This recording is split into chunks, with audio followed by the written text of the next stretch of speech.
홀뮴 레이저 전립선종 적출술 안내. 안녕하십니까? 본 동영상은 홀뮴 레이저를 이용한 전립선종 적출술을 시행받는 환자분들께 수술의 개념과 진행 과정, 합병증과 주의사항 등에 대해 설명드리기 위해 제작되었습니다. 수술의 목적 및 효과, 전립선 비대증의 개념. 전립선은 남성의 방광 아래에서 고리처럼 요도를 둘러싸고 있는 장기이며 정액의 액체 성분을 분비하여 정자의 운동을 원활하게 하는 역할을 하고 있습니다. 노화나 남성 호르몬 등 다양한 원인에 의해 전립선 내부에 비정상적으로 증식한 조직을 전립선종이라고 하는데, 전립선종들이 커지면서 전립선이 전체적으로 비대해진 상태를 전립선 비대증이라고 합니다. 전립선 비대증이 진행하면 전립선 내부를 지나가는 요도가 압박되면서 소변 줄기가 가늘어지고 줄기가 끊어지거나 소변을 볼 때 힘을 주어야 하는 배뇨곤란 증상, 소변을 보고 나서도 시원하지 않은 잔뇨 증상이 나타날 수 있으며, 심한 경우에는 소변을 볼 수 없는 요폐 증상이 발생하기도 합니다. 그리고 이러한 상태가 지속되면 2차적으로 방광의 형태적, 기능적 변성이 초래되면서 소변을 자주 보는 빈뇨나 소변을 잘 참지 못하는 절박뇨, 소변을 잘 참지 못하여 옷에 흘리게 되는 절박성 요실금 등의 방광 불안정 또는 방광 과활동 증상이 추가로 나타날 수 있습니다. 홀랩 수술이란, 일명 홀랩 수술이라고도 불리는 홀뮴 레이저 전립선종 적출술은 홀뮴 레이저를 이용하여 전립선 비대증을 치료하는 수술 방법입니다. 홀뮴 레이저의 에너지는 조직의 침투 깊이가 0.4mm에 불과하기 때문에 수술 후 부종이나 조직 손상 위험이 적고 지혈 효과가 좋아서 조직을 절개하고 분리하는 데 유용하다는 장점이 있습니다. 집도인은 요도를 통해 수술용 내시경을 삽입한 다음과 같이 2단계로 수술을 진행합니다. 첫 단계에서는 홀뮴 레이저를 이용하여 비대해진 속알맹이에 해당하는 전립선종 조직과 겉껍질에 해당하는 전립선 피막 조직을 분리한 다음 분리된 전립선 조각들을 방광으로 이동시킵니다. 그 다음 두 번째 단계에서는 방광으로 이동된 전립선 조각들을 특수한 분쇄기구를 사용하여 분쇄하여 몸 밖으로 제거합니다. 홀랩 수술의 특장점. 전립선 비대증에 대한 기존의 치료 방법으로는 내시경을 삽입한 후 전기 에너지를 이용하여 비대해진 전립선을 안쪽에서 조금씩 절제하는 경요도 전립선 절제술이나 KTP 레이저를 이용하여 비대해진 전립선을 안쪽에서 조금씩 태워서 제거하는 KTP 레이저 수술이 사용되어 왔습니다. 하지만 홀랩 수술은 위의 수술법들과 근본적으로 수술 원리가 다릅니다. 홀랩 수술은 마치 껍질 속 귤 알맹이를 까내듯이 비대해진 전립선종 조직을 피막 조직에서 분리하여 제거하게 되므로 다른 어느 수술법보다도 비대된 부분을 많이 제거할 수 있습니다. 따라서 재발이 매우 적고 전립선이 큰 환자에 대해서도 적용할 수 있을 뿐만 아니라 출혈이 적고 회복이 빠르다는 장점이 있습니다. 뿐만 아니라 전립선 조직을 레이저로 태워 없애는 기존의 레이저 수술과 달리 절제된 조직을 분쇄하여 채취할 수 있기 때문에 이것을 나중에 현미경으로 관찰하여 전립선암의 발생 여부를 확인할 수 있다는 장점도 있습니다. 수술 과정 및 방법, 수술 부위 및 추정 소요 시간. 수술 과정. 일반적으로 수술은 척추 마취하에서 진행되지만 환자에 따라서는 전신 마취를 시행하기도 합니다. 집도인은 요도를 통해 내시경을 삽입한 다음 전립선 부위를 확인합니다. 본격적인 수술은 크게 2단계로 이루어지는데, 첫 단계는 홀뮴 레이저를 이용하여 비대된 조직과 전립선 피막 사이를 분리하고 분리된 전립선종 조직 조각을 방광 안으로 옮기는 것입니다. 두 번째 단계는 방광에 모아둔 전립선종 조직을 분쇄기를 이용하여 몸 밖으로 제거하는 것입니다. 이상의 과정을 통해 비대해진 전립선종을 모두 제거한 후에는 소변줄을 삽입하고 수술을 마무리합니다. 수술에 소요되는 시간. 환자에 따라 달라질 수 있으나 수술에 걸리는 시간은 대개 1시간에서 2시간 정도입니다. 하지만 마취와 수술 준비 과정, 그리고 수술 후 회복 시간을 포함하면 2시간에서 3시간 이상이 소요될 수 있습니다. 발현 가능한 합병증의 내용, 정도 및 대처 방법. 대부분의 수술은 특별한 문제 없이 마무리됩니다. 하지만 일부 환자에서는 다음과 같은 부작용과 합병증이 발생할 수 있습니다. 출혈, 혈뇨, 수혈. 전립선은 혈관이 잘 발달해 있는 조직이기 때문에 수술 중 또는 수술 후에도 출혈이 많이 되는 편입니다. 홀랩 수술은 기존의 수술 방식에 비해서는 출혈이 매우 적은 수술 방법입니다. 하지만 전립선 비대가 매우 심한 환자의 경우에는 혈관도 잘 발달해 있어서 일반적으로 출혈이 많이 일어납니다. 그래서 환자의 5% 정도에서는 수술 후 수혈이 필요할 수 있는데 이 경우 매우 드물기는 하지만 감염성 질환이 전파되거나 수혈 부작용이 발생할 수 있습니다. 다소간의 출혈은 수술 과정의 일부분이므로 피할 수 없으며 수술 후와 퇴원 시에도 혈뇨가 있는 상태가 됩니다. 그러나 수술 후 혈뇨는 대부분 시간이 지나면서 저절로 사라집니다. 하지만 환자의 1% 정도에서는 출혈 부위를 지혈하는 수술이 필요할 수 있으며 혈액이 혈궤를 형성하여 소변줄을 막는 경우에는 소변줄을 교체하거나 혈궤를 제거해야 합니다. 그리고 환자의 3% 정도에서는 퇴원 후에 재출혈이 발생하여 재입원이나 추가 수술 또는 시술이 필요한 경우도 있습니다. 전립선 피막 천공. 환자의 약 10%에서는 전립선을 싸고 있는 피막이 레이저빔에 의해 천공될 수 있으며 그로 인해 몸속으로 소변이 새어나갈 수 있습니다. 이러한 상황이 발생하면 소변줄을 좀 더 오래 가지고 있거나 피부를 통해 일시적으로 소변을 배액시키면서 손상 부위가 아무는 것을 기다려야 합니다. 대부분의 피막 천공은 시간이 지나면서 자연적으로 치유됩니다.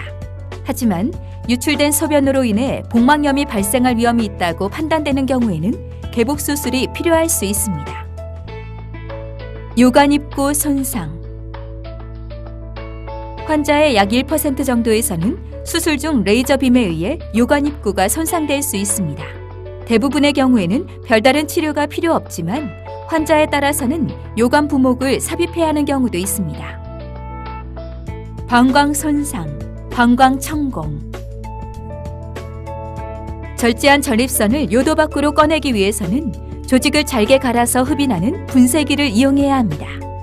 환자의 약 5% 정도에서는 이 과정에서 방광 조직이 분쇄기 속으로 물려 들어가면서 방광이 손상되거나 천공되는 상황이 발생할 수 있는데 특히 방광이 작거나 방광에 구조적 이상이 있는 경우, 전립선 비대증이 심하여 혈관이 많이 형성되어 있고 그로 인해 수술 중 출혈이 심하여 내시경 수술 시야가 혼탁한 경우에는 이러한 위험성이 높아집니다.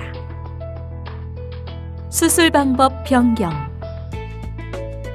전립선 비대가 심한 분들은 많이 형성된 혈관으로 인해 수술 시 더 많은 출혈이 일어나 수술 중 시야를 확보하기 어려울 뿐 아니라 전립선종 내부에 딱딱하고 치밀한 비대 조직이 더 많은 경향이 있기 때문에 수술 시간이 길어지게 됩니다. 환자의 1% 정도에서는 절제된 전립선 조직이 분쇄기로 잘 분쇄되지 않음으로 인해 개복을 해서 수작업으로 제거하거나 며칠 후 2차 수술로 조직을 제거해야 하는 경우도 있습니다. 소변줄 관련.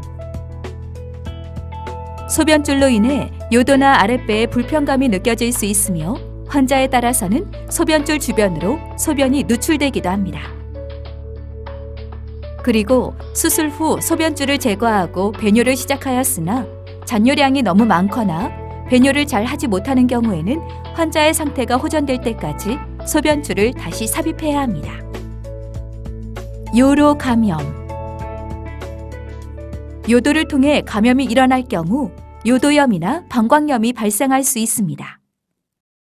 요도 협착, 방광경부 협착, 요도나 방광경부가 좁아져 있어서 내시경이 들어가기 어려운 경우에는 해당 부위를 확장시켜야 하는데 환자의 3에서 5% 정도에서는 수술 후 해당 부위가 다시 좁아질 수 있습니다. 이러한 협착은 수술 부위가 아물어가는 과정에서 서서히 나타나기 때문에 퇴원 시점에는 발생 여부를 알 수가 없는 관계로 수술 후 6개월까지 중간중간에 체크를 하게 됩니다. 역행성 사정. 수술 후에는 전립선과 방광경부가 함께 제거되기 때문에 약 75%의 환자들에서는 사정을 할 때 정액이 요도를 통해 몸 밖으로 배출되지 않고 방광 쪽으로 배출되는 역행성 사정이 일어날 수 있습니다.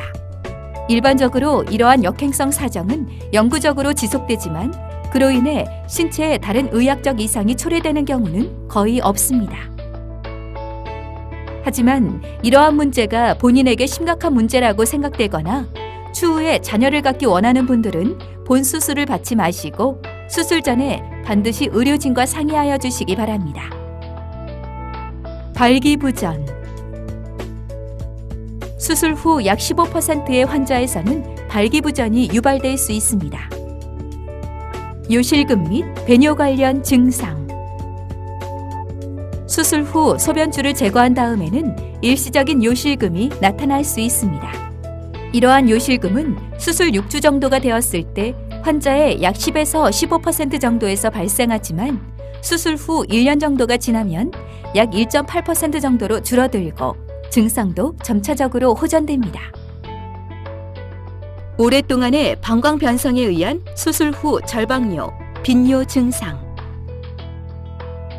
전립선 비대증이 심하여 방광의 형태적, 기능적으로 과활동 변성이 수술 전에 이미 초래된 환자들은 수술 후에도 한동안 소변을 자주 보게 되는 빈뇨나 야간에 화장실을 자주 가게 되는 야간뇨, 갑자기 소변이 마려운 절박뇨와 그로 인해 소변을 지리게 되는 절박성 요실금 등의 방광 증상이 계속 남아있거나 새롭게 발생할 수 있습니다.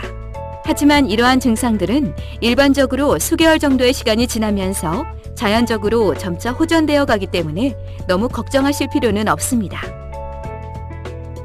통증, 불편감. 통증이나 불편감은 수술 후 퇴원 시점까지 나타날 수 있지만 이후로 수술 부위가 아물면서 점차 사라집니다. 하지만 환자에 따라서는 드물지만 통증이 지속되는 경우도 있습니다. 심부정맥 혈전증, 폐색전증. 심부정맥 혈전증이란 수술 중 또는 수술 후 환자가 침대에 누워있는 시간이 길어지면서 하지의 깊은 곳에 위치한 정맥 내에 혈전이 발생, 혈액의 흐름이 차단되어 다리가 붓고 통증이 발생하는 것입니다. 한편 환자의 일부에서는 정맥 내의 혈전이 떨어져 나와 폐혈관을 막음으로써 호흡곤란과 심장마비를 일으키는 폐색전증이 발생하기도 합니다.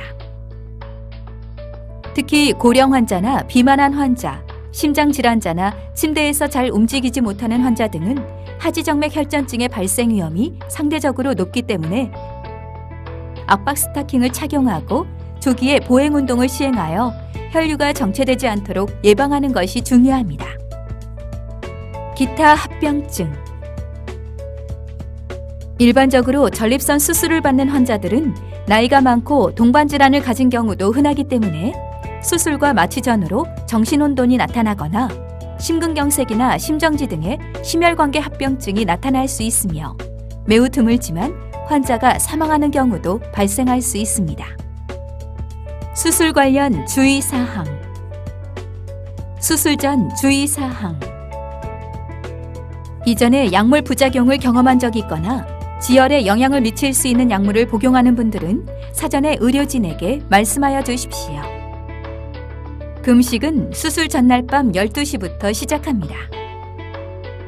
수술 후 주의사항. 수술 후에는 출혈을 줄이기 위해 복압을 상승시키는 신체 활동을 최대한 자제하시고 병상에서 안정을 취해 주시기 바랍니다.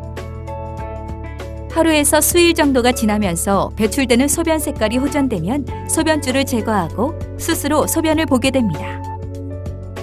혈뇨나 소변을 볼 때 아픈 증상은 퇴원 시에도 어느 정도 나타나다가 시간이 흐르면서 점차 사라집니다. 출혈이 완전히 멈추는 시기는 환자에 따라 크게 차이가 나지만 통상 1에서 2주까지 지속되는 경우가 많습니다. 기타 사항. 수술을 시행하지 않을 경우 및 다른 치료 방법. 심하지 않은 전립선 비대증의 경우에는 약물 치료를 시행하면서 경과를 관찰할 수 있습니다.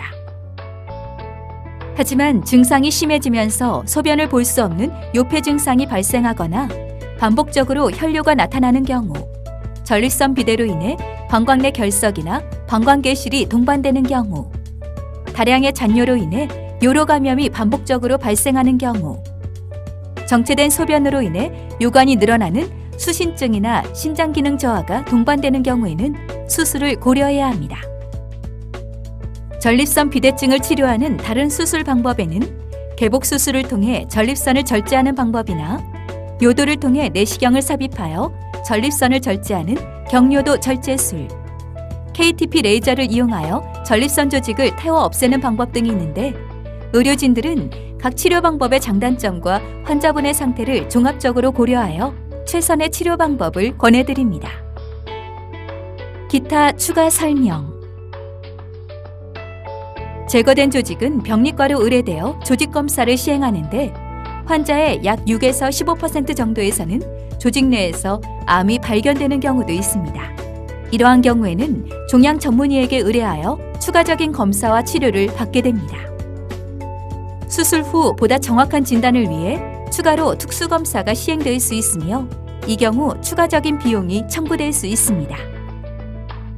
본 수술과 관련된 사항은 추후 임상연구 데이터로 활용될 수 있습니다.